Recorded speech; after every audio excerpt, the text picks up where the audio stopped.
When the Himalayan peasant meets the he-bear in his pride, he shouts to scare the monster, who will often turn aside. But the she-bear thus accosted rends the peasant tooth and nail, for the female of the species is more deadly than the male.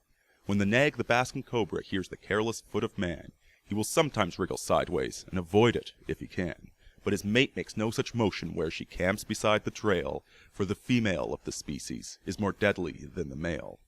When the early Jesuit fathers preached to Hurons and Choctaws, they prayed to be delivered from the vengeance of the squaws. 'Twas the women, not the warriors, turned those stark enthusiasts pale, for the female of the species is more deadly than the male. Man's timid heart is bursting with the things he must not say, for the woman that God gave him isn't his to give away. But when hunter meets with husband, each confirms the other's tale. The female of the species is more deadly than the male. Man a bear in most relations, worm and savage otherwise. Man propounds negotiations. Man accepts the compromise. Very rarely will he squarely push the logic of a fact to its ultimate conclusion in unmitigated act.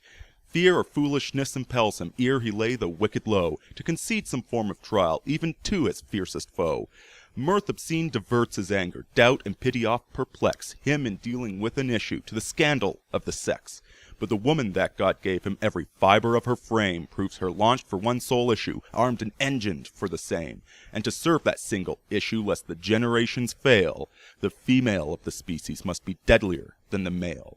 She who faces death by torture for each life beneath her breast may not deal in doubt or pity, must not swerve for fact or jest. These be purely male diversions, not in these her honor dwells. She, the other law we live by, is that law and nothing else. She can bring no more to living than the powers that make her great, as the mother of the infant and the mistress of the mate. And when babe and man are lacking, and she strides and claim to claim her right as femme and barren, her equipment is the same. She is wedded to convictions, in default of grosser ties. Her contentions are her children. Heaven help him who denies. He will meet no suave discussions, but the instant white-hot wild, wakened female of the species, warring as for spouse and child.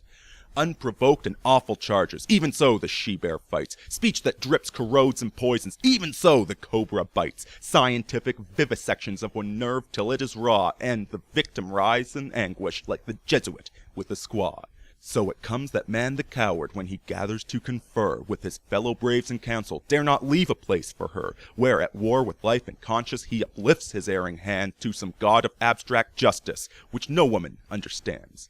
And man knows it, knows moreover, that the woman that God gave him must command but may not govern, shall enthrall but not enslave him. And she knows, because she warns him, and her instincts never fail, that the female of the species is more deadly than the male.